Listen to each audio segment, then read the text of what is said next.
Good afternoon, everybody. I'm John Gehring. I'm the Catholic Program Director at Faith and Public Life. Happy Friday to all of you, and welcome to our discussion, Protecting Democracy and Voting Rights, a conversation with Catholic activists. I'm really excited about this conversation. It's timely, it's urgent, and really glad all of you could be with us. We've got a really all-star panel that I'll introduce in a minute. But first, I just wanted to kind of provide for the viewers who are watching kind of a bit of an overview of how our conversation will unfold. So I'll introduce all of our panelists today. I will also make some sort of framing opening remarks that'll help ground the conversation. And then we'll go into, I'll put my reporter's cap on, and we'll go into some really good Q&A that'll take us through the bulk of the hour and 15 minutes. And also just a reminder to those of you who are watching, if you want to share your comments and thoughts, please do, because we want to hear from you. So let me just jump in and introduce our panelists today. Please join me in welcoming Jeanné Lewis. Jeanné is the interim CEO of Faith and Public Life, and she was formerly the Vice President and Chief Engagement Officer at the National Center for Responsive Philanthropy. And prior to that, she served as Director of U.S. Programs at Search for Common Ground, where she was responsible for advancing bipartisan conversations and policies to address racial injustice. And she's also a member of St. Augustine Catholic Church in Washington, D.C. So welcome, Jeanné. Thanks for being with us. I'm also pleased to welcome Joan Neal, the Deputy Executive Director and Chief Equity Officer at Network. Prior to this role, Joan served Network as a consultant to strategic planning and racial justice, and as a government relations fellow advocating for reforms of the U.S. criminal legal system. Joan has held senior leadership positions at Cabrini College and Catholic Relief Services, and she's also an associate member of the National Black Sisters Conference. Thanks for being here, Joan. Good to see you. We're also very happy to welcome Sister Bridget Beers, the Associate Director for Transformative Justice at the Leadership Conference of Women Religious. And Sister Bridget's fairly new to that role. She was previously the Executive Director of the Stewart Center for Mission in Washington, D.C.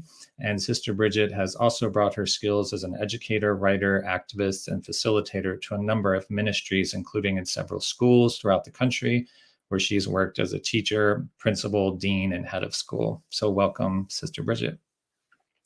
Also really pleased to see our friend José-Arnulfo Cabrera. Jose is a graduate of Xavier University in Cincinnati, and for more than a decade, despite his young age, has organized undocumented youth and DACA recipients for pro-immigration policies at the local, state, and national levels. Jose has worked at the Ignatian Solidarity Network and also at Network Lobby for Social Justice. Today, Jose is the co-executive director of the Young Latino Network and Avanzamos Unido in Cleveland, Ohio. Those are organizations working to create Latinx political power through leadership, development, and civic engagement. So thanks for joining us, Jose. And finally, last but not least, it's great to see our friend Milton Javier Bravo. Milton is the Vice President for Mission, Values, and Inclusion at Edgewood College in Madison, Wisconsin. Milton oversees all institutional efforts that express the Dominican Catholic mission and values of the college, which includes ongoing work toward dismantling racism through diversity, equity, and inclusion. Milton is a member of the board of directors for the Academy of Hispanic Theologians in the United States, and a former associate publisher at Commonweal magazine, where I've enjoyed contributing to over the years. So before we jump in and hear from all of you, I just wanted to offer a couple of framing thoughts to help ground our conversation, hopefully provide a little bit of context. 2 weeks ago, Faith and Public Life released a national sign-on statement endorsed by many Catholic social justice leaders, Catholic university presidents, clergy, Catholic sisters, and others, most of all of you on this panel, that really looked at democracy, protection, and voting rights. I think it was a powerful statement, and I think it was timely. And it read in part, powerful institutions and political leaders are working to rig the system and erect racially discriminatory obstacles to voting and full participation in American life. Voter suppression is a sin, and silence is complicity. Catholics must not be silent in the face of growing threats to voters, fair elections, and democratic principles. The statement also named white Christian nationalism an ideology heretical to authentic faith, said the statement, as a clear and present danger to building a multi-faith and multiracial democracy, end quote. So as Catholics, we all know that applying our faith to public life, applying our faith in the real world, is part of reading the signs of the times, to use a very evocative phrase from the Second Vatican Council. That's really how we put our faith into action.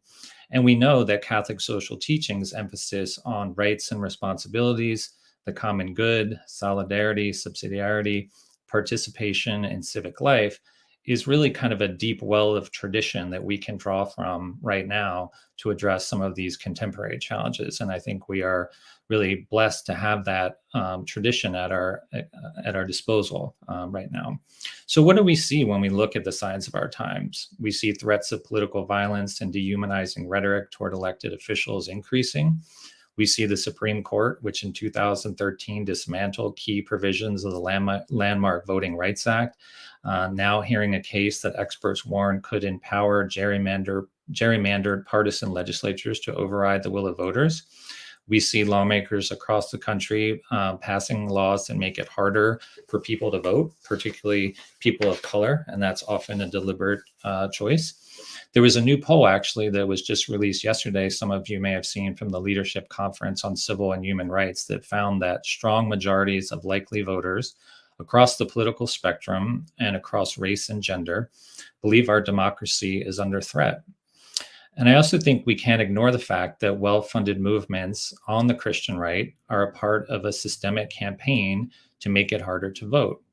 As Chris White of the National Catholic Reporter chronicled in an investigative piece last spring, a number of Catholic-led organizations and donors have pumped millions of dollars into voter suppression efforts under the banner of election integrity. And in my own reporting, I've covered Catholic conferences where speakers who denied the outcome of the last presidential election were given prominent speaking roles.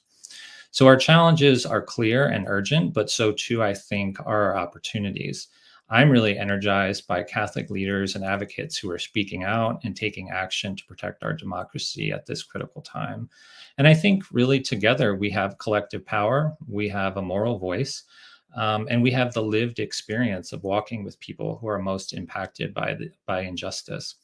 As Father Brian Massengale, a professor of Christian ethics at Fordham University, said in the press release that went out with our voting rights statement, quote, "The connected threats of Christian nationalism, political violence, and racist voter suppression are not new, but they must be confronted again with moral clarity."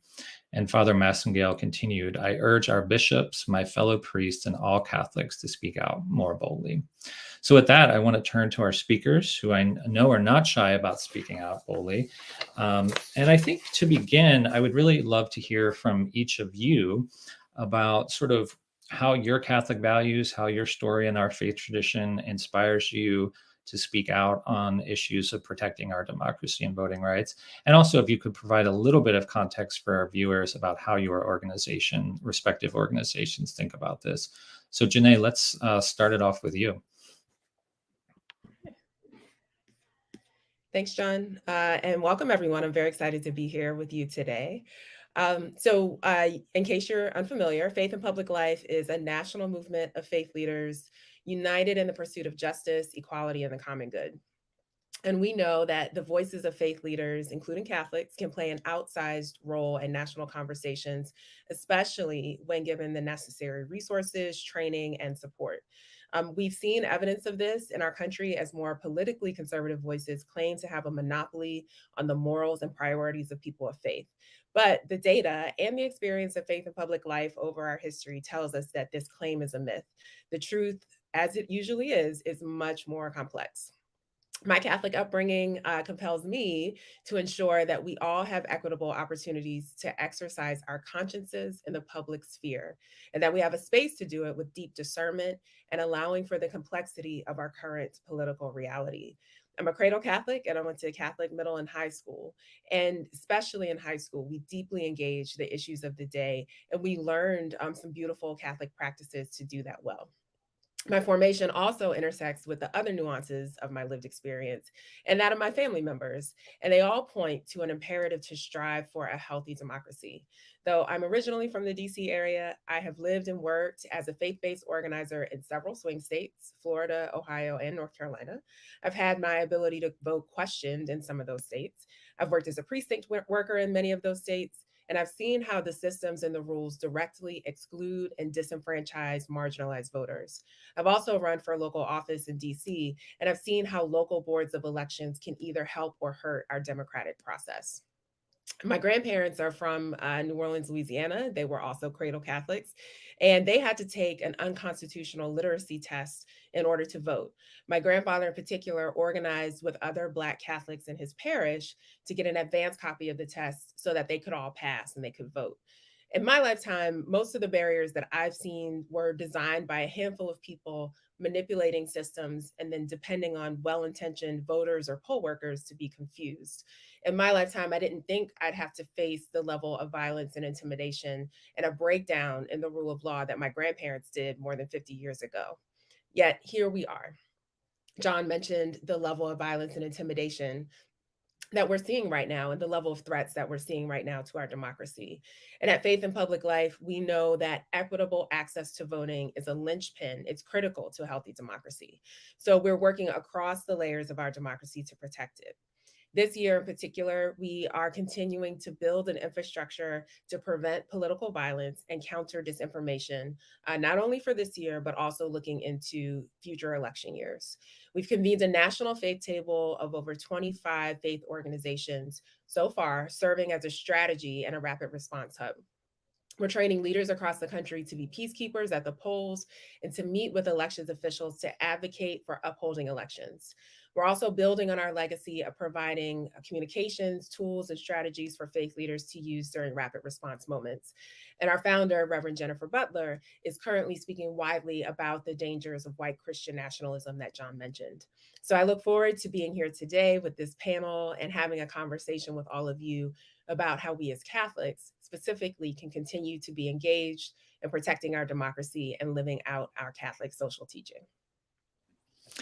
Thank you, Jeanné. And we'll get into some of those issues more specifically as the conversation goes on, but particularly your reference to your grandparents and the struggles they faced and the through line to where we are today, that these issues are not behind us, but very much a part of our current struggle. And we'll delve into that a little bit more as we get into the conversation. Thank you. Joan, would love to hear some of your opening thoughts. Well, thank you, John. I am so grateful to be in the company of my colleagues here on this panel who are all fierce advocates for justice and whose organizations consistently speak out on these issues. My commitment to social justice is rooted in my identity as a Black woman in this country and in my Catholic faith. Growing up as I did on the South Side of Chicago and experiencing what it was like being the only or one of the first Black people to be in my high school, in my college, and even in my career in financial services, I learned firsthand, unfortunately, about the injustice and the inequality in this country. My parents, who were both born and raised in the South, taught me my own worth and my own value, and that I should always stand up for what is right. And so when I was baptized Catholic at age 7, I'm not a cradle Catholic, I was exposed to the gospel. And I knew that my faith obliged me to do what I could to be an instrument of justice and peace in this world. I determined that whenever I could, wherever I was, I would do whatever I could to bring attention to these issues and to mobilize others to make our country a more fair and equitable place to live. When I was eventually exposed to Vatican II and the Catholic social tradition, I finally found the framework that both compelled me and empowered me to bring an authentic voice to the fight against prejudice, racism, and inequality. I decided I would strive to address the systemic inequality of racism in this country. So when I connected with Network many years later, I was able to work directly and am able to work directly to address federal policies and laws in the hope of making systemic change. You know, at the end of the day, I am a person of hope. Jeanné has recounted all the problems that we are seeing currently in our country and many of which we've seen in the past. But I am a person of hope. I have to be as a Black person. Otherwise, I couldn't survive in this country and even in our church. But what drew me to Network is that I saw the vision of hope that motivated those 47 sisters who founded us in 1971 to make substantial and lasting change in this country. They took seriously the bishop's statement that action on behalf of justice and participation in the transformation of the world is a constitutive dimension of the preaching of the gospel. Now that is a mission of hope. That is our mission at Network. And 50 years later, we are still working to transform federal policies that advance justice and peace in this country. For me, that is hope in action, and I'm honored to be a part of it. Thank you. Thank you. Thank you, Joan. I appreciate that. You referenced Vatican II and Catholic social teaching and that being such a powerful framework that we all can draw on as we do this work. And your point about systemic issues, these are not just sort of isolated one-off challenges. We'll talk about intersectionality later and how all these issues are really connected. So thank you. Jose, I'd love to hear from you. Thank you, John, and so happy to be on the panel with all my fellow panelists. For me, my Catholic value is shaped by my mom and the different sisters and Jesuits that I've worked alongside, organized alongside, and fought for policies to make change in our communities. One thing that I have learned through all of those different individuals and organizations and people that helped shape my faith is that we are all working towards the kingdom of God, and that what that means is working towards a world that is more just and equitable for all, and understanding that an injustice somewhere is an injustice everywhere, and that all the injustices that exist are all interconnected, and we have to work towards against those injustice policies and issues in our community, so we all can live in a more world that is closer to the kingdom of God. For me, the work that I have done and the organization that I work for the Young Latino Network and Avanzamos Unidos, is we are working to create a community and equip our Latino community in the state of Ohio in understanding how they can vote. What we see so much for Latinos is that we don't have the opportunities or the resources to go out and vote.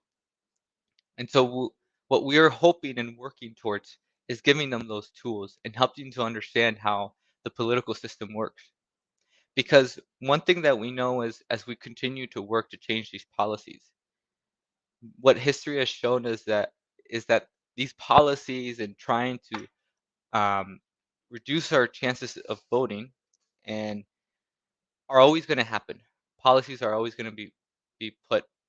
But if we could create a system where the next generation can continue to fight against those unjust policies and work to ensure that everyone, all people who are eligible to vote are able to vote and participate civically, to work towards more just policies and ensuring that we can continue to flourish and to thrive. Thank you. Thank you, Jose. And we'll get into more of the specific work you do on the ground in Cleveland later. And just grateful for how much you've done over the years. I mean, you've been an organizer since your time at Xavier University, particularly with DACA students and immigrants. And I'm just really grateful for all of that. I'd love to hear from you, Sister Bridget. Thank you very much. I'm delighted to be here today and among my colleagues and in the spirit of that which began in Vatican II. I'm Sister Bridget Beers. I'm a religious of the Sacred Heart of the United States, Canada Province, but I'm here today as the Associate Director for Transformative Justice of the Leadership Conference of Women Religious. The Leadership Conference of Women Religious is an association of leaders of Roman Catholic women religious in the United States. We have about 1,300 members, and we represent about 38,000 women religious. Founded in 1956 and part of some of those organizations that began some of the work that you've heard today. We continue to work together to further the mission of the gospel in today's world in partnership with our sisters in the National Black Sisters Conference and working together with other collaborators. We believe that this issue of voting and free access is for us an issue of faith. We believe that upholding and preserving the future of democracy and the freedom of each person is for us a call.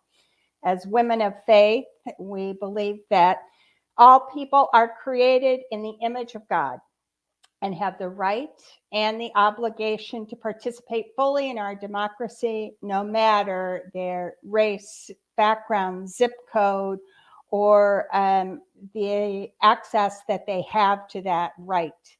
Most precious among these, the right to vote, is now threatened by those who make it more difficult. And we believe it is our obligation to work towards the systemic change that give each person among us equal access. Our sisters and brothers who have gone before us have given their lives to secure the Voting Rights Act of 1965, and it falls to us today to continue that work. As Catholic sisters, we are committed to serving the common good and building a more perfect union. And so we are here today in the work we do throughout the United States to urge all that is necessary for these equal access rights to happen. We believe that our call as Catholic sisters is really grounded in the work of creating equal opportunities for all human persons to be free. And so we understand that our place today on this panel and in the work that we do in advocacy is about transformative justice, being about transforming not only policies, but the consciousness and our awareness that we might be transformative agents in the building of the kingdom. So thank you. Thank you, Sister Bridget. And so grateful for the work of LCWR over the years, such a prophetic organization. And I love the idea of transformation as part of your title. It makes me think about liberation theology and the idea of, all of these issues are connected and we're working for people's liberation. So thank you for that. Milton, love to hear from you. Thank you, John. And it's a privilege to be with all of you, with our panelists this afternoon. Just to give you a little bit of my background and how that informs, my understanding of Catholic values and some of the work that I've done with Hope Border Institute in El Paso, Texas.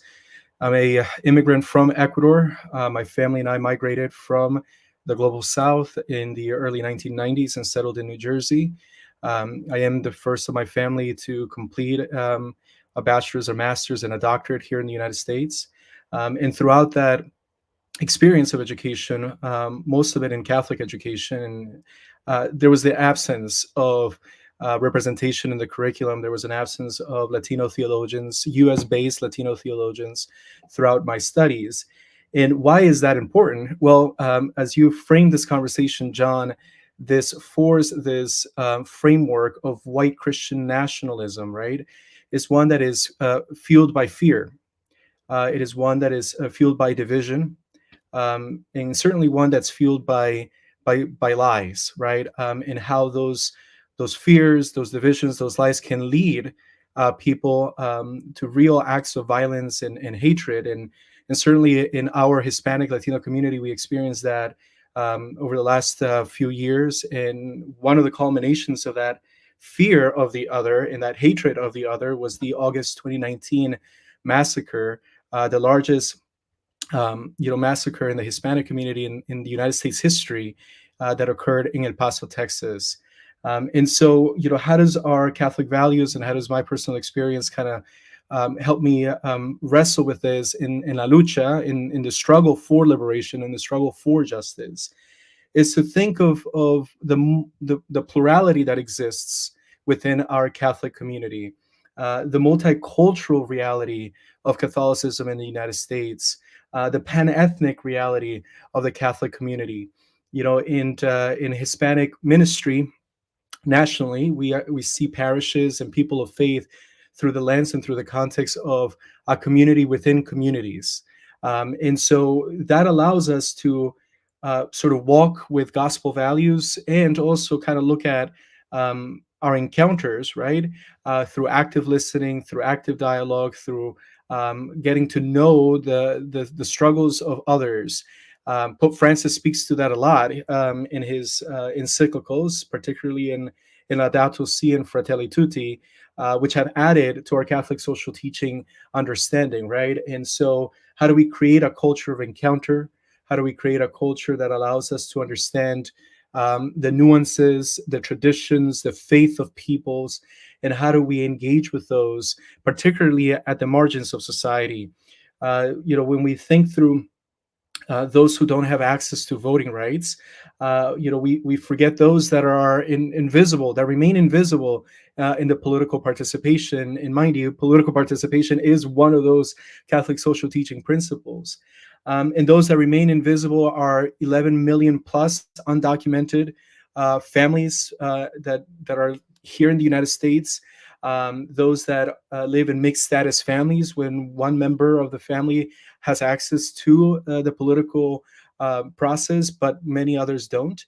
And certainly we see that in my work in education, right, with undocumented students, DACA recipients, and how do we continue to create access to education to continue the struggle for justice collectively. And so, you know, that's my identity, the Latino theologian framework that allows me to see how do we engage with this struggle together? How do we break through division? How do we break through individualism and create more so a sense of solidarity, global solidarity, in what Pope Francis has called us to do, which is a social friendship that hopefully will also inform our politics and give us a better kind of politics, as he has spoken to in Fratelli Tutti. Thanks, John. Thank you, Milton. I appreciate that. And your sort of emphasis on Christian nationalism built on the foundation of fear, division, and lies, I think is a really important, a helpful framework to think about that. And your reference to that awful shooting in El Paso, I'm sure some of our panelists and viewers, there was a beautiful Reflect pastoral letter that Bishop Seitz in El Paso put out after that really looked very deeply at white supremacy and called and named what needed to be named. So if you haven't read that pastoral letter by Bishop Seitz, I'd highly recommend it. I wanted to loop back, come back to you, Jeanné, and sort of pick up on something that a number of us have mentioned already and just dig a little deeper with it. You know, we have competing visions, very stark competing visions in our country right now. A Christian nationalist vision that is in its kind of most extreme iterations, you know, rooted in threats of political violence, as Milton said, you know, fear, division, and lies. And then we have another vision that we are all a part of, which is a multi-faith, multiracial democracy. And how do we build that? So I'm curious, like, how do you see this struggle between these very stark contrasting visions playing out? And how can Catholics play a role in confronting white Christian nationalism? Yeah. So very easy question just to start us off with. So thanks for that, John. I think I want to reference back to something that was mentioned earlier, which is that we first have to remember that every single one of us is a beloved child of God. And particularly as Catholics, we believe that each of us has been anointed through our baptism and confirmation with the Holy Spirit, and we've received spiritual gifts through those sacraments. So my question is, do we really believe this, as we say we do as Catholics? Do we really believe that each of us is a beloved child of God? Because when we remember this, we remember that this is our core identity. This is our primary identity, not our race, not our gender, not our nationality, or anything else that we might identify with. And it's not to discount those other parts of ourselves, because they are important and crucial experiences and perspectives that God has given us to help advance the kingdom of heaven in this life that we are living. But it's not fundamentally who we are. So when we remember that, we also need to remind one another of that truth as we engage with our brothers and sisters. The other thing I would say around this is understanding who we are. We can't let our voices and our opinions be co-opted. Our tradition, our faith teaches us how to pray and discern. And once we do that, we have to speak courageously from our own conscience. So you might start in your small circle of friends or in your family group, but eventually we have to widen that circle and speak from our conscience. Because when we don't speak, a minority of people will continue to define what we all believe and will distort it into ideologies like white Christian nationalism. So I encourage folks to find organizations like Faith in Public Life or others that create space for you to discern and to speak truthfully and fully what you believe. And that's what FPL is seeking to do. The last thing I'll say is about diversity. We talk about a multi-faith, multiracial democracy. We are all committed to that. But we also have to recognize that living in true diversity is uncomfortable and hard, but it's also necessary for our survival and growth as human beings. We talk a lot about how good diversity is, and it is good, but we also imply that diversity is pleasant or easy. And the reality is that diversity is often unpleasant, not pleasant at all, and it's not easy. But the good news as Catholics is that we know a little something about suffering and what it means to move through the spiritual opportunity of suffering into a new understanding and way of being. So I think if we can start to accept the reality that living in a diverse community, which is necessary for our growth and survival, is going to feel uncomfortable, but take the learning from saints like St. Francis or Hildegard of Bingen, who observed diversity in the natural world, but didn't try to assert that it was easy, we'll be in a better place to move through more difficult times together and commit ourselves to the diversity that we need to be a healthier human race. Thank you, Jeanné. Yeah, I love how you ground those thoughts in the fact that, you know, this wider sort of understanding of what it means to be a church, being a beloved child of God. We think of the church as the people of God. There's been a couple of Vatican II references already. There may be more. And I think that's important because I think sometimes in a hierarchical church, there's a sense of like, let's leave these conversations to someone else or someone up on a higher part of the chain. But that is very much not in keeping with our church's teaching, and particularly coming out of Vatican II, as everyone knows, the charge was for lay Catholics to really take up these issues. So I appreciate that framing. And I love the fact that you reference when we don't speak out, that vacuum is filled by those who distort our faith. We know that Christian nationalists are not the majority. And we know those who are trying to overturn voting rights are not the majority. These are counter-majoritarian, both in our church and in our political life. So I think that's a really helpful framing. Joan, I wanted to turn over to you. I mean, as you know, voting rights and democracy protection are not sort of isolated issues, right? Pope Francis talks about everything is connected. And I think that is sort of a way to think about intersectionality. So I guess I'm curious, how do you see our collective advocacy on issues like voting rights and democracy protection connected to things like racial equity and dignity for immigrants and economic and ecological justice? I know that's we don't have to address all those issues, but the main point is these are not separate from larger issues of justice that we're all working towards. So I'd love to hear a little bit about how you think about that. Yeah, well, that's absolutely right, John. And at Network, we understand all these issues as intersectional, and we approach them as such because the way that we address them as our society reflects our understanding of what it means to be a community, what it means to be brothers and sisters to each other, to be neighbors and citizens. As you know, several of us have already said, a foundational belief of our Catholic faith is that we are all created in the image and likeness of God, the Imago Dei, and that is the source of our inherent dignity. And this dignity has to be upholded in every aspect of our lives.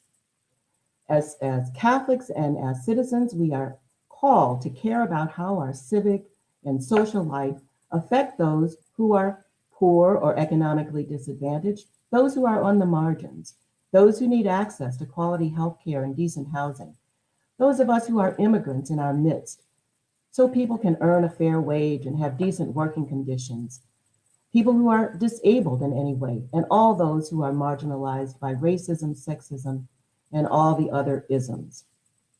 You know, we're called to serve the common good and not just our individual interests. We are called to be people who see the image of God in one another and structure our lives together so that we can not only live, but thrive. And of course, history shows us that democracy is the system of government that best affords every person the freedom and dignity to flourish while also serving the common good. So if we don't have a democracy, we cannot count on having voting rights or racial equity or economic and ecological justice or respect for the dignity of immigrants. Without a democracy, we cannot count on participatory governance that allows every voice to be heard and every opportunity to be equitable. These things are all connected. And that's why we lobby Congress and the administration for public policies and laws that foster justice and equity. That's why we organize our advocates and supporters to join us in making our voices heard on Capitol Hill through sign-on letters such as the one that you referenced earlier, phone calls, and lobby visits.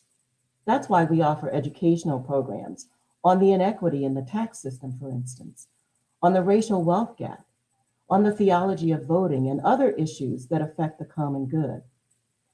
Because we understand that we have a sacred duty to participate in our democracy, lest we lose it. Currently, we are conducting our Pope Francis voter tour around the country, educating communities about our responsibilities to the common good and our commitment to being multi-issue voters. We're trying to help people identify how public policy positions or voting records line up with our Catholic values and the guidance of Pope Francis. Because in order to achieve policy outcomes that truly lift people up, that are based on hearing and heeding the voices of the people, we must both fulfill our responsibilities to the common good and safeguard our democracy. That is the only way to ensure that our rights, our liberties, and a moral, just society come into being and continue to be. Because all of these issues are intersectional and essential to a flourishing democracy. Thank you, Joan. I appreciate how you talk about democracy as foundational to all of these interconnected issues, and we'll flesh that out as we go. Jose, you have a very local view of these issues as an on-the-ground organizer, and so, you know, you work on the west side of Cleveland. I think it's Ward 14, which, when we spoke before this panel, I think it's the highest density of Latinos in Ohio, many of whom are low income. High portion of undocumented immigrants struggling to stay afloat. I'd love for you to talk a little bit about sort of what barriers to voting you see in that community that you work with, particularly on things like civic engagement and voting, but just sort of, I think it would be great to hear kind of an on-the-ground organizer's perspective of this. So love your thoughts. Yeah, thank you. So one thing, like you said, John, um, my organization, the Latino Network, we mostly work in Ward 14, which has one of the highest density of Latinos in the whole state of Ohio. Um, Many of the Latinos who live in Ward 14 are actually Puerto Rican. So they're, as long as they either, when they came to Ward 14, Clark Fulton neighborhood from Puerto Rico, 3 months after they arrived, they're eligible to vote. And so many of the Latinos here are eligible to vote, but many of the Latino community isn't voting. And while Ward 14 has the highest density of Latinos, we also have the lowest voter turnout in the whole city. And it's scary to see when you look at precinct numbers and you see registered voters for like 1,000 in a precinct, but only 100 are actually coming out and voting. And it's scary. And it's one of the conversations that we always have at here at YLN of how can we change. And one of what we have seen is that many of the resources that are shared about voting, one, you can't find them in Spanish. And a lot of the Get Out the Vote programs that you see, they're not culturally appropriate. Um, and organizers and a lot of organizations that work in Cleveland or around the state trying to do a lot of Get Out the Vote programming, they don't have the opportunities or spend the time to build trust with the Latino community. In the Latino community, one thing that's very important for us is to build trust for us to mobilize. If you don't build that trust, you really can't.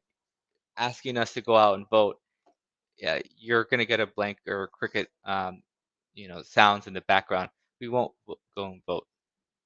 The other reality that we have seen is that many of the Latino communities who live here, live in Ward 14 or across the state, they have a history of looking at governments, whether it's in the island or it's across Latin America, where there was corruption, where voting was uh, not always accessible for everyone. And politicians use voting as a way to, as like we have seen now, as a way to deny access for low income individuals to participate. And so all of that kind of history of bad experience is what a lot of our community carries with themselves. And because of that, then you have the next generations where their parents aren't going out and voting, and they don't have that culture of voting, of being civically engaged, and of participating and listening to what's happening politically. So when they go out to the polls, they feel confident in their vote. And I appreciate a lot what Joan was speaking about, how all of these issues are intersected. And what the Latino community face is so many issues, whether it's housing, healthcare, um, wage theft, all of these issues that our community is facing, they're in a very survival mode. And the idea of going out and voting is doesn't always kind of cross their minds. And no one ever no there aren't any organizations who are coming to them and helping them to make the connections and how they can use voting and being civically engaged to change policies to get a whole community out of this survival um, mindset into a very thriving position. And so one of the things that we continuously do is we have many events and opportunities. So we just got actually wrapped up doing a lot of our voter registration and uh, voting plan with our community. We're now getting into a lot of our get out the vote materials. And what we were doing is one of the we called them our wildland pop-ups, and we would go and kind of table at a very high trafficked area in the ward, and we would have conversations with people. It would be giving out free bread or pastries. Um, a lot of Puerto Ricans love pan sobado. If you ever had an opportunity to try out pan sobado, I highly encourage it. It's very delicious. And so we're giving out these free bread or pastries or coffees to individuals to get them to come and talk to them and start having a conversation about um, what is their voting plan? Are they registered to vote? Have they ever thought about voting? And one of the things that we constantly hear is, yes, I'm registered to vote, but I've never voted. And when we start to ask them why, we start to ask them, like, how can we be of service and help you to equip you with the tools you need to go out and vote? We're able to understand how there's so many resources of, for example, understanding what precinct you have to go and understanding that your precinct might always change depending on what the Secretary of State decides to do or what the Board of Election tries to change, and that just because your neighbor goes to this precinct doesn't mean that you have the same precinct. Understanding where you even have to go, um, how to register to vote, understanding even who was in the ballot and what those individuals, what issues are they fighting for? Because one thing that we spend a good deal, especially with our C4, is helping them to understand how how politicians are talking about issues and how these issues are going to affect them in their um, community, and how it would play out if policies get passed or don't pass, or vice versa, when harmful policies are being pushed um, through different bodies of governments, how would they affect the community? So creating those opportunities and making sure that we have um, moments of where they see people who look like them, who is willing to sit down to share a meal or to give them a free slice of bread and have a conversation to build trust, for them to then know that they have an organization that will help them to feel equipped, to feel empowered when they go out and vote, and to really create that culture of voting, a culture of civic engagement, so we can do this for generations to come. Thanks, Jose. I really appreciate that, and the specific sort of having a deeper understanding of some of the specific structural issues that people face, whether it's language barriers and the lack of trust that you spoke to, reminds me of what kind of Milton was talking about earlier in terms of building a culture of encounter, right? You're not just showing up like one day and asking people to vote. You're walking with them, you're learning about their challenges. And I'm definitely pro pastry for any kind of voter outreach. Sister Bridget, I'd love to turn it over to you. LCWR, National Black Sisters Conference, released a statement last year that I thought was very powerful, where it talked about the growing threats to voting rights, and you talk about a sacred right to vote. I wonder if you can flesh that out a little bit more for us, and particularly within the frame of, I think Catholic Sisters bring such a gift to our church in terms of collective discernment and connecting collective discernment to putting our faith into action around specific issues. So, yeah. Sure. Thank you, John. I'd be happy to. The spirit of discernment is really the lifeblood and the way that we as women religious, as Catholic sisters, are living our lives. My colleagues on the panel have already talked about intersectionality, and we believe, much as the heart and the mind and the spirit are inseparable from the body, we are all one, that in fact the work of intersectionality is the call to deep transformation. And we want to be about looking at what in fact are root causes and what are the steps towards systemic solutions. For us, the spirit of discernment is really about truth telling, about telling the true truth, finding the courage and trusting in the power of the Spirit to give us the courage and confidence to do that. As I've been thinking about this, one of the images that has come back to me is those first few horrific months of COVID, when our television screens in our lives and many of our own family and friends were gasping for breath. And the images of needing breath surrounded us. For us, the life of discernment and the life of the Spirit is that which causes us to be sure that our actions, not only our words, are inspiring and making the changes so that freedom is possible for all people.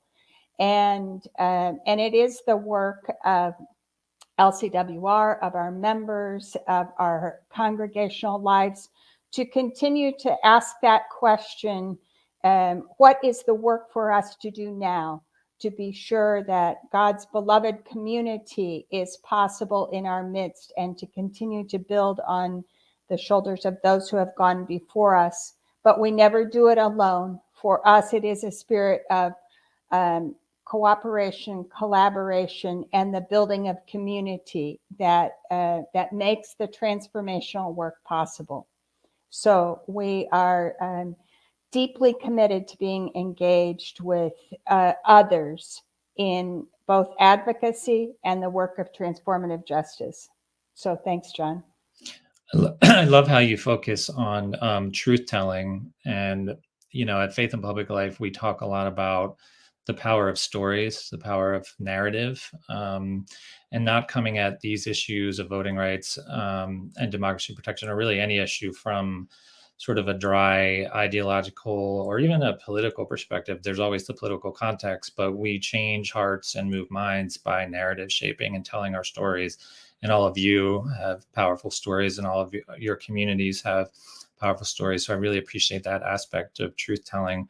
Milton, I wanted to come back to you. I mean, as a Latinx Catholic theologian, as an educator, as well as I do, some of these issues can sometimes feel abstract, right? When we talk about big things like democracy, the common good, rights and responsibility, they're very weighty, and they can feel somewhat disconnected to young people's lives. But how do you make that bridge? How do you connect for your students and young people that you work with, these larger values that our faith tradition holds and these democratic principles in our nation that we're all working for? How do you connect that and make it tangible and real for students and young people? Sure. Thanks, John. And I think, what we've shared just now, I think the narratives, the lives of our students, in all institutions, not only the one that I'm currently in, we understand education to be transformational, right? And in every educational institution that is Catholic, will have a specific charism, right? I'm a graduate of 2 Jesuit institutions, and so the word discernment would be one that would be embedded through the curriculum as we encounter different social justice issues. Since I've moved to the Midwest and I've engaged with the Dominican philosophy and the Dominican charism and the Dominican pedagogy, concepts like contemplation, studying, reflection, community, and then action, right? How are these different frameworks applied so that students who are already bringing their lives with them, right? Their experiences, students who have lived on the peripheries of society, for example, students who are, as I mentioned before, who may not be eligible for DACA, who may be undocumented, who may be struggling to get, for example, the DACA to be reissued, because that in itself costs, that's a financial issue as well. How do we connect, their lived experience in the questions that they may be struggling with the elements that we can provide to navigate those, right? And so one way to do it is to think through somewhat of existential questions, to think through vocational questions, to think through the rights and the responsibilities and the duties that we have to one another, and those particularly that are most vulnerable. You've heard a lot the principle of the dignity and the equality of every person. You've heard elements of solidarity, and certainly we understand that our dignity and our is fully realized within the context of relationships with one another and with the earth, our common home. And so, for example, our students right now are reading, our first year students are reading Laudato Si, and they're engaging with the intersectionality of environmental and social justice, and how environmental degradation has impacted the most vulnerable in our communities in several contexts: Native Americans, indigenous communities, as well as the poor, again, as well as those that remain in the shadows of the political process.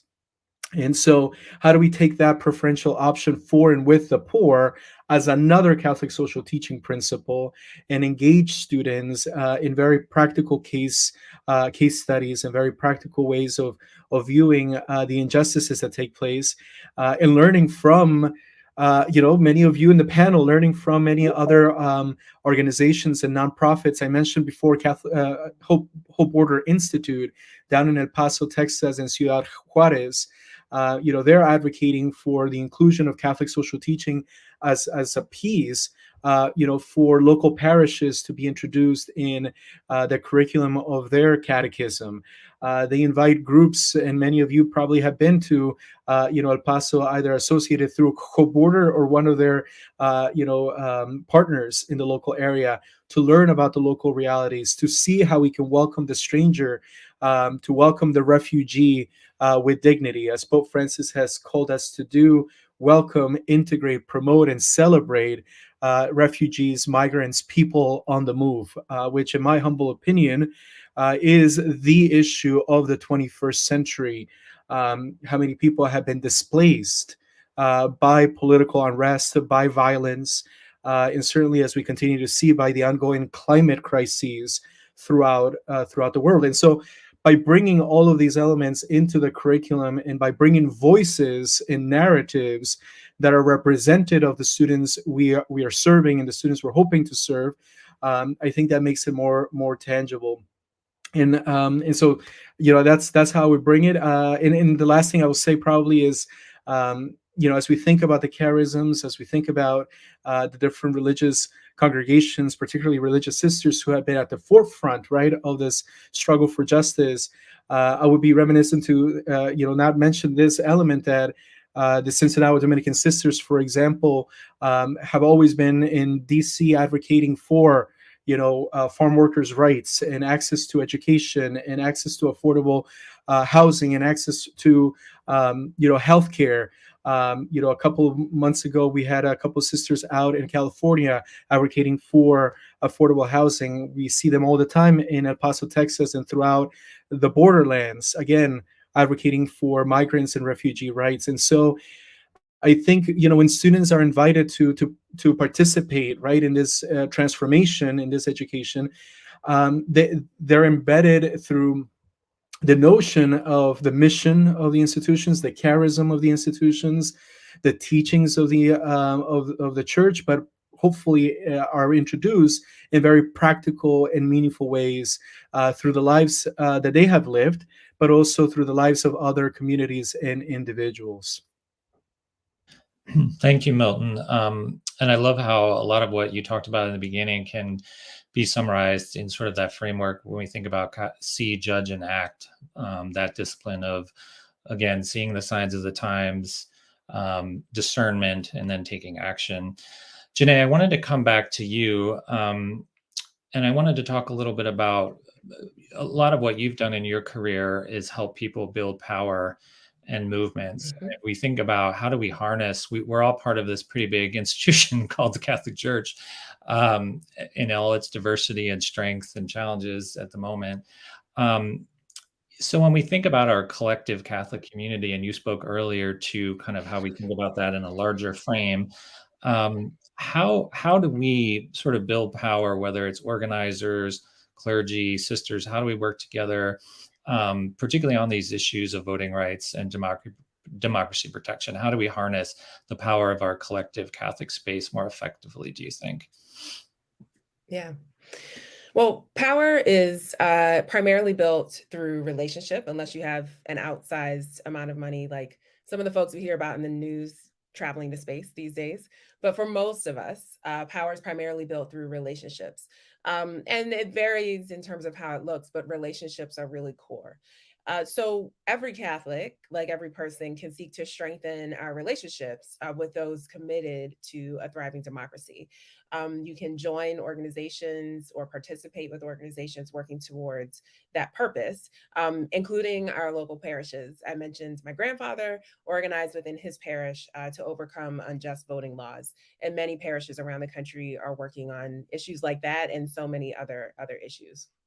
But what do you do if your parish is not speaking out or working on issues like this? I mentioned before, like through our baptism, each of us is called, and each of us has an anointing, charisms with the Holy Spirit. So I would encourage everyone to really tap into that empowerment that we each have as Catholics, as Christians, and participate in processes within the church that are designed to lift up your voice, to the church and to one another. The Synod is happening. It has been happening. Hopefully your parish has been participating. But you can also speak directly to your pastor, to your diocesan leaders, to your bishop, to the leaders of other organizations. You can call folks, you can send an email, you can talk to them, because our church really has an obligation to live out our Catholic social teaching. And if you're not finding space within our church institutions to do that, you can certainly raise the question and lift your voice to talk about that. Lastly, I'll offer that I really believe the sacrament of reconciliation is a beautiful model and tool for overcoming the divides in our society and also repairing our broken relationships. When we think about the sacrament, starting with contrition, confession, doing penance to repair our relationship and absolution. Imagine what it would look like for the church, for our church institutions, our government institutions, and all of our institutions to live out this sacrament on an institutional level.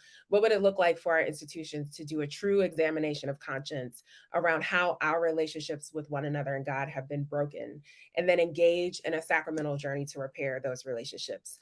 We already have the model for it. If we've ever been to confession, we know what it could look like. And as individuals who participate in the church and other institutions, as Catholics who are committed to a multiracial, multi-faith, healthy democracy, we can initiate that examination of conscience within our institutions at all levels. So ask those hard questions if your parish or your community is not involved in groups or with efforts to advance democracy. And if worse, your parish or organizations are involved in groups who are thwarting democracy, this is an opportunity and this is a moment that really compels us to initiate that institutional examination of conscience and draw from our tradition on ways that we can repair those relationships. Thank you. Yeah, I really appreciate that point about reconciliation too, because I think we talk a lot in sort of these spaces about being prophetic and calling out people in power, which I think is part of it, but also this idea of reconciliation, sort of bringing people together, healing. We all know how deeply divided our nation is and how deeply divided our church is right now. And polarization has always been with us, but in an age of social media, in an age of echo chambers, and the political divides have just been mirrored in our ecclesial life. And so I think that your point about reconciliation is a really powerful one. And I would love to see that on a more institutional level. And I think we all play a role in that. We all have, all of us on this panel have a certain voice and platform to speak out. And I also appreciate your point. If your local parish isn't talking about voting rights and democracy protection, you still have a voice as an individual Catholic, and you still can be connected, like with organizations like Faith and Public Life and Network and all of our organizations represented here. So thank you for emphasizing that. Joan, I just want to emphasize one more thing so it doesn't get lost. I'm Yeah. all for reconciliation, but the sacrament in particular includes penance. And I don't want the penance to get lost, because I think there is a discourse right now in our country to talk about reconciliation and talk about civility, but it doesn't include penance. And the beauty of our sacrament is that it's holistic. And so it seeks ultimately to reconcile, but there's a level of contrition and penance that is necessary before that reconciliation can take place. Yes, thank you. That's a great point.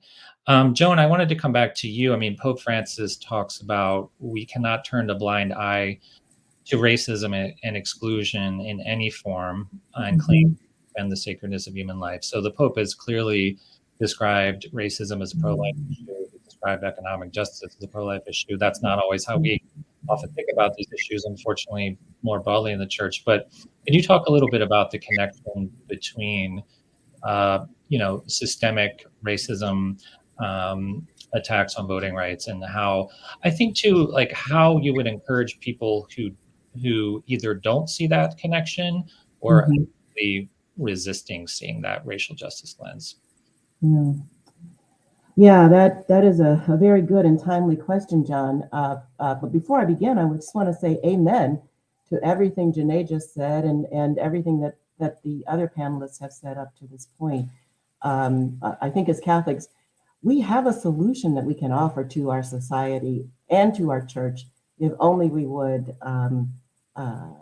raise our voices and be more forceful in taking on that power that Jeanné talked about. So to your question, John, What is paramount to a flourishing democracy is to ensure that our elections are free and fair, unencumbered by fear, misinformation, and suppression. To accomplish that, so I think first, people have to educate themselves about racism. I mean, it's hard to think that you have to say that in this day and time, but some people don't know what it is and how it's manifests itself, both today and in the history of our country, and how it is evident in our systems and structures. Many people fail to understand the systemic nature of racism, but rather see it only as individual acts of prejudice against individual persons. Today, in the 21st century, we know that systemic racism is alive and well and on display in the multiple number of voter suppression laws across the country, in the disproportionate impact of those laws on Black and Brown and Indigenous communities, in the menacing voter intimidation tactics that we continue to see in certain states, and in this new phenomenon of election deniers actually running for office up and down the ballot in nearly every state. This country has a history of trying to disenfranchise people of color, and today we see these efforts taken to an unprecedented extreme. The right to vote is foundational to and a hallmark of a functioning democracy. A truly pluralistic democracy like ours, or at least like how we think of ourselves, requires that every person, every citizen has the right to vote, and that right should be protected. So it's a moral failure when the right to vote is denied or abridged in any way for arbitrary reasons like race, and people of faith are obliged to confront it. I think the second thing is that it's urgent that we not only exercise our right to vote, but also speak out and act against these unconstitutional attacks on voting rights. You know, Pope Francis has told us that we must commit to being multi-issue voters, focusing on all the issues that impact the ability of everyone to reach their full potential and to live dignified lives together in community.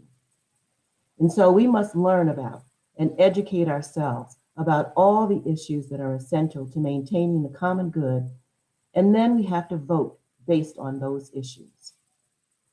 And I guess the final thing I'll say is that perhaps one of the most effective ways that we can help make a clearer connection between systemic racism and systemic attacks on voting rights is to engage in what we at Network like to call crucial conversations.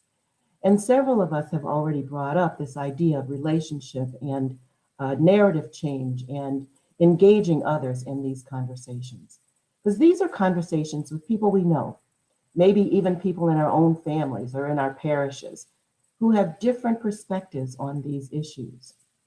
Not necessarily to try to persuade them to change their minds, but to deeply listen and to try to speak to the things that block their ability to see the connections. This is the kind of encounter I think that Pope Francis is encouraging us to engage in. And this is the way that we can often get people to open up and to come to their own conclusion that there are patterns in these situations that have certain common elements, race and power. And once people are able to see that, once that happens, then we can offer ways to educate them further. Perhaps, for instance, with our Pope Francis multi-issue checklist and other information that you can find at our website, as well as programming that each of your organizations offer. Then if people respond with an open heart, I think we let the Holy Spirit do the rest. Thank you, Joan. I appreciate you lifting up a couple things. The multi-issue nature of our faith. I mean, Catholicism is not a single issue faith. The Pope and others have talked about that everything is connected. The Pope has talked about racism and economic justice as life issues. So I appreciate that. And also your point to so many people running for office today are grounded in conspiracy theories, election denial, so this wave of disinformation and misinformation that's out there. I think that all of our organizations, all people of faith, religious leaders have a particular responsibility to speak to that and that is challenging given our media environment, our political environment. But I think that, if we speak, if again, the power of story to address these justice issues. So thank you, Joan, for lifting all of that up. Jose, I wanted to come back to you. And I've heard you speak over the years very powerfully about your personal story. And you do it in a very compelling way. And I often wonder, particularly with sort of young Latinx Catholics like yourself, with DACA always up in the air, some of the challenges that you and your community have faced for so many years. How do you keep people hopeful? How do you draw on the power of your story to keep people going? That was not just the case during the Trump era. We faced tremendous challenges then, but these challenges continue. And I wonder how you draw on the power of story, your own story, but connecting other people's stories together to keep people hopeful on these and other and democracy and other issues. Yeah, for me, when I was growing up, my mom was a community organizer, and I watched how my mom would share her story to inspire others. And I think that's kind of the core of my organizing methodology that I use is using story. But I have also learned as I've used story that you have to understand that your story is the most powerful asset that you have. You have to understand that when you tell your story, you tell it in a way that empowers you, that reminds you of yourself, of your own power, and the challenges that you've overcome. And through that, you inspire others. A lot of the work that I do, and when I actually for me, it has felt as if I've done a career change. I was very much in the immigrant policy world, working to change immigration policy, and now I'm more in the voting world, trying to get my Latino community to go out and vote and create a culture of civic engagement, of voting. And when a lot of people ask why I kind of made the change, I always talked about my cousin Junior. Junior was the first member of our family that was born in the United States. And so many, all of my own sisters and cousins that were born here after Junior, they're all eligible to vote. And the majority of them are all able to go out and vote because they're past 18. I am kind of the only one that wasn't born here that has never voted in my entire life. And let me tell you, it's also awkward when I go and talk about the value of voting, and then I tell people I've never voted my entire life, not because I didn't want to, but because I was never allowed to. And Junior, so Junior, when I was doing this career change, Junior had never voted. And when I remember asking him near the 2020 election, "Hey, Junior, are you going to vote? Why aren't you voting?" He said there's no one in my house that has ever voted, so why should I go out and vote? And he's right. My aunt and uncle are still undocumented and aren't able to vote. But my family is very engaged politically, not because we want to, but because we're forced to. Because so much of what our lives depend on is made by elected officials. And so my family has to stay engaged to know, are we going to get deported or not? Are rates going to start up again or not? And when I talk about for me, reflecting on that conversation with my cousin Junior made me realize of how so much of our community, so much of the Latino community that are immigrants or are undocumented, they're having families who are born here and who have settled very strong roots here. And we inadvertently are creating a culture that isn't civically engaged because Junior is not the only one of how many individuals go out, don't vote because there's no family member that ever voted in their household. But my hope is that through our stories, we can talk about how these injustices can be changed, and how to help our community understand how to play this almost political board game so we can work to change the policies. Because that's, at the end of the day, that's what I see my work being and becoming. Is that, yes, maybe I'm not working directly on immigration policies every day, but I'm working to make sure that the next generation um, of my community is voting. And that when they go out and vote, they look at people who are on that ballot and they look at how are they going to, the policies that they're going to support that are going to change our community. And because in my lifetime, a decade of working on immigration policies and of failed promises, I've seen how many of those elected officials won't listen to my community because my community is in a strong voting bloc. And at the end of the day, elected officials, that's what they care about because they want to keep their job. So they look at communities that are going out and voting. And when you look at Ward 14, one of the biggest, highest density of Latinos in the whole state, but yet we have the lowest voting turnout, you don't pay attention. You don't listen to them. You maybe come for 1 or 2 rallies and say, come out and vote. And then after a while, you never follow up. And many politicians I've seen that don't really care about that because they know that it doesn't matter if they win my ward or not. It won't make a difference. But once my community is civically engaged and we have more and more people voting, and we do become one of the highest voting turnout, then politicians will listen. And then we will make sure that we pass comprehensive or humane immigration reform. We pass healthcare policies that will allow and ensure that all individuals are protected and have good healthcare policies.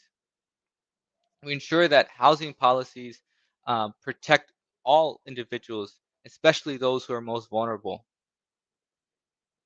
And we'll make sure that there are enforcement mechanisms to punish employers that take away, that don't pay Latino workers.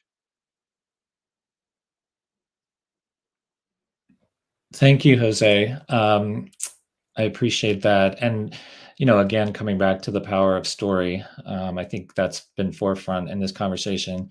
I am mindful of our time, so I want to move towards some sort of closing thoughts. And I'd love to hear, just as we go out today, to hear from each of you a little bit about sort of, concrete steps that you think Catholics and other people of faith can take if they want to get more involved with efforts to protect our democracy and voting rights. And Milton, if we can start with you, that would be great.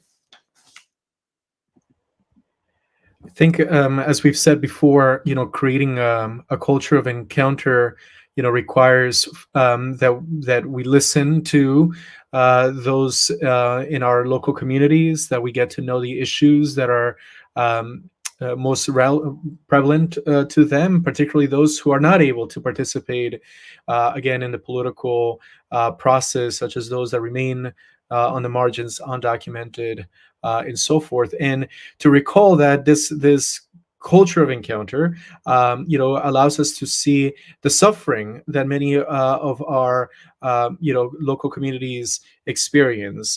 We saw, for example, how much, some of the latest legislature did help a lot of children who were experiencing poverty, and so how do we continue to advocate for lifting children and families out of poverty as being one of the issues that we perhaps think through.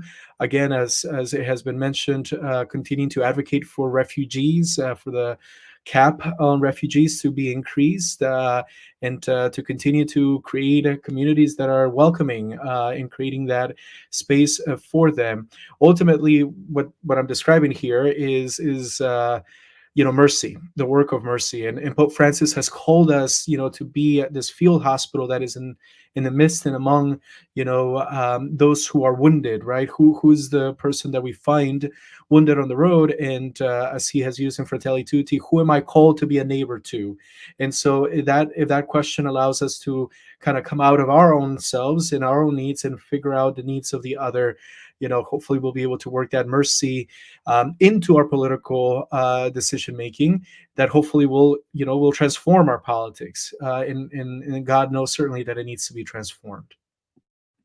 Thank you, Milton. Sister Bridget? Sure, thank you, and thank you for today. As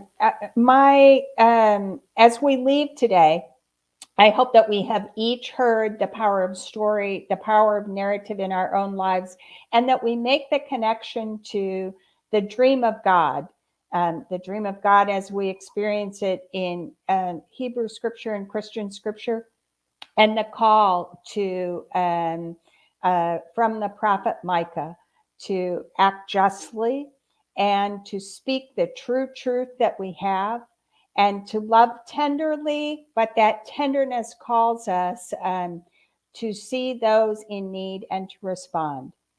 And so let us begin at the local level, wherever local is, as we have spoken of our own narrative, to begin to break down some of the polarity that exists in our own communities, in our own families, by speaking that truth and finding ways to build bridges of relationship between and among people of difference. And then to think nationally, globally, and universally, that we might be the universal church that become bearers of hope in the midst of this time, but who refuse to allow anyone to be prevented from exercising the right to vote without harm, with equal access, and with the opportunity to speak on behalf of human dignity. So thank you. Thank you, Sister Bridget. Joan? Thank you, John. And thank you to all of our my colleagues on the panel today. It's been a very informative and wonderfully engaging conversation. So, I think that we've covered a lot of ground in this conversation that responds to your question about how Catholics can get involved. It's clear there are a myriad of ways that people of faith can get more involved with protecting voting rights and strengthening our multi-faith, multiracial, pluralistic democracy. I think I want to leave people also with a call to action. Whatever else you do, make sure that you vote if you can. Jose talked about the importance of voting, and especially for communities who at this point, many of whom are not able to do so. So it is important for those who have the opportunity and the ability to do so to go out and vote. Most importantly, as Catholics, we must remember that we are called to be multi-issue voters, not focused on just one issue. We have to use our prudential judgment and our political power to elect the people who will safeguard the right to vote for all citizens. It matters that we vote, and it matters how we vote. Pope Francis has provided us excellent guidance on how we should think about and critique our political leaders and candidates, as well as the laws that they pass. I want to encourage everyone to check out our Pope Francis voter checklist that is on our website. Organize a town hall meeting at your parish. We can help you do that. Put a column in your bulletins each week from now until the elections, focusing on a social justice issue so that folks can become educated, not just about what the Pope has said, but also about our expansive Catholic social tradition and the principles of Catholic social teaching. Help others become engaged, informed, and committed to using this information to inform their own vote. Because the only way the forces of anti-democracy prevail is if we do not turn out in greater numbers at the polls and cast our votes for those who are committed to the well-being of all of us, who will actually safeguard our democracy. We need to remember that our vote is our voice. We must make our voices heard so that we can build a society where everyone is respected and valued, Everyone can exercise agency in their own lives, and everyone can contribute to the common good so that we can build the reign of God on earth. Sadly enough, we'll never overcome this issue of racism in our country until we see it, admit it, and confront it. And people of faith, people of goodwill have always been on the front lines of this effort. The civil rights movement of the 60s is a good example of that. Today, our democracy faces an existential threat. It is our turn now, and we have to step up to the plate. And my prayer for all of us is that we meet the moment with faith, courage, and determination. Thank you, John. Thank you, Joan. Jose? Vote. Like Joan said, vote is the most important thing. And I would also encourage that don't always look at voting as you yourself. When you go out and vote and you vote for issues and politicians, you know that there's other groups of people that are voting in that. And that, look at it as almost a bucket that your vote is adding to a ballot that will work for justice. I know in my time at Network would release a lot of voting guides that would help voters know that who are the people in their ballot that will work for justice, will work for policies that will keep BIPOC communities in mind when voting for policies. And the other thing I would encourage, especially for those who are Latino, Spanish-speaking, and BIPOC communities, go out and become a poll worker. We need individuals, especially in the BIPOC community, that look like us working in the polls. So for those who are BIPOC and are voting for the very first time, they see somewhat of a familiar face, and they have someone that they can speak in their own language. We hear so many stories of folks in our community who get lost because everything is so in English, and they don't have opportunities to speak to someone, a poll worker that is in Spanish, that could help them guide through the process. Thank you. Thank you, Jose. Jeanné? As Jose and Joan said, vote, vote, vote. Please, please, please vote. And I want to share a little bit about an opportunity Faith in Public Life has, which is to be a spokesperson for rapid response moments. So our Faith on the Front Lines campaign provides messaging and narrative guides for folks who want to respond to the media, to social media, or even just have conversations with people in your community. So we'll share that link with you. If you're interested, you can sign up to get the messaging guide and also hear about opportunities to participate in those rapid response moments if you like.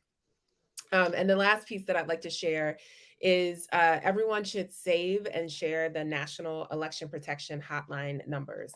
So those numbers are in English and Spanish and Arabic and several Asian American languages. Please, please, please save those numbers. If you visit 866ourvote.org, you can find a full complete list of those numbers and other resources there. But we've mentioned, we do expect for some polling places to be contentious and for people's rights to vote to be challenged and in some cases even threatened. So those numbers are great resources to have on hand if you see something happening that is working to inhibit someone from voting. You can be in solidarity with your neighbor, as we've been talking about today, or even advocate for yourself. But again, I just want to emphasize, if you do nothing else, please vote. And when you go to vote, take somebody with you. Amen. Thanks, Jeanné. And I want to thank all of you for this important conversation. Thank you for sharing your stories. Thank you for helping connect our Catholic social justice values to these important issues of democracy, protection, and voting rights. And thanks all of you for watching. Faith in Public Life will continue to lift up these kind of conversations. I will follow up in an email next week with some very specific links and actions to get connected to Faith in Public Life and all of the organizations represented here today.